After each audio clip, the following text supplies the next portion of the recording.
Kisah perjuangan pemuda Indonesia jalan kaki dari Pekalongan ke Mekah demi naik haji. Kisah ini berasal dari seorang pemuda asal Pekalongan karena kegigihannya berjalan kaki ribuan kilometer demi bisa sampai ke Tanah Suci.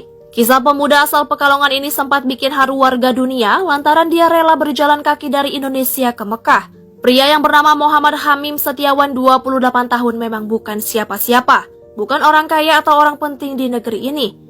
Dia hanyalah pemuda biasa asal Pekalongan, lulusan dari Universitas Negeri Semarang. Tapi keberanian dan semangatnya sampai membuat orang luar negeri terheran-heran. Muhammad Hamim Setiawan tiba-tiba muncul di media yang berbasis di Dubai Khaliz Time karena ia bertekad naik haji dengan jalan kaki dari Pekalongan ke Arab Saudi. Hamim memulai perjalanannya dari Pekalongan pada 28 Agustus 2016 lalu, dari kampung halamannya di Wonopringgo, Kabupaten Pekalongan.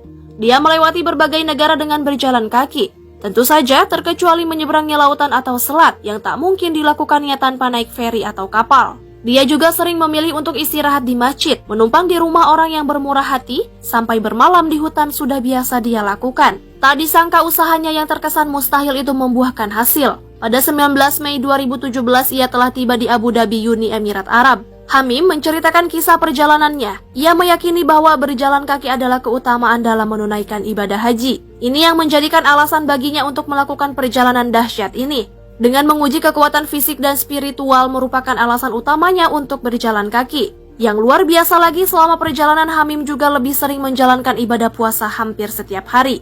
Kebiasaan berpuasa kecuali di hari besar agama Islam telah ia lakukan selama 5 tahun terakhir. Jika dalam kondisi berpuasa, ia lebih sering berjalan di malam hari. Dalam kondisi fisik yang baik, ia dapat menempuh perjalanan sepanjang 50 km dalam semalam. Bila ia lelah, dirinya hanya bisa menempuh jarak 15 km saja. Namun Tuhan seakan melindungi Hamim. Selama perjalanan, ia hanya 2 kali mengalami sakit, yaitu ketika ia di Malaysia dan India. Hamim tak membawa banyak uang. Dari rumah ia menceritakan hanya membawa 1 juta rupiah saja. Tapi nyatanya, ia kerap mendapat bantuan tak terduga di jalanan. Yang mengharukan, ia juga kerap mendapat bantuan dari orang yang berbeda agama. Meski Hamim tak pernah meminta-minta, namun dia selalu bertemu orang yang memberi makanan dan bekal. Bahkan saat berada di kuil Buddha di Thailand, ia disambut dan diberi makanan oleh warga desa di sana. Dan di Myanmar dia bertemu dan belajar dengan ilmuwan muslim dari berbagai negara. Sedangkan di India ia berteman dengan pasangan Kristen asal Irlandia yang bersepeda.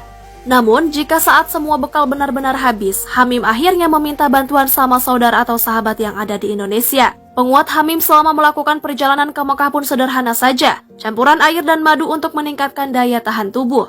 Bermodalkan 2 potong kaos dan celana, 2 pasang sepatu, sejumlah kaos kaki, sejumlah pakaian dalam, sebuah kantung tidur dan tenda, sebuah lampu, telepon pintar dan GPS, serta paspor yang sengaja ia bawa dari Indonesia. Sementara untuk visa ia urus sendiri jika ia memasuki negara lain yang dituju adalah kedutaan Indonesia. Seluruh perlengkapan dimasukkan dalam sebuah tas punggung yang di luarnya terpasang sebuah bendera Indonesia berukuran kecil. Dia pun membuat tulisan I'm on my way to Mecca by foot atau aku dalam perjalanan ke Mekah berjalan kaki. Menurut media yang berbasis di Uni Emirat Arab Khaliz Time, Konsultan Jenderal Indonesia yang berada di Dubai Murdi Primbani telah menyambut kedatangan Hamim. Murdi mengatakan Hamim adalah teladan bagi orang Muslim Indonesia yang mengejarkan kesederhanaan, spiritualis, dan bertekad kuat. Kisah Hamim memang membuat banyak orang tak percaya jalan kaki Indonesia ke Mekah.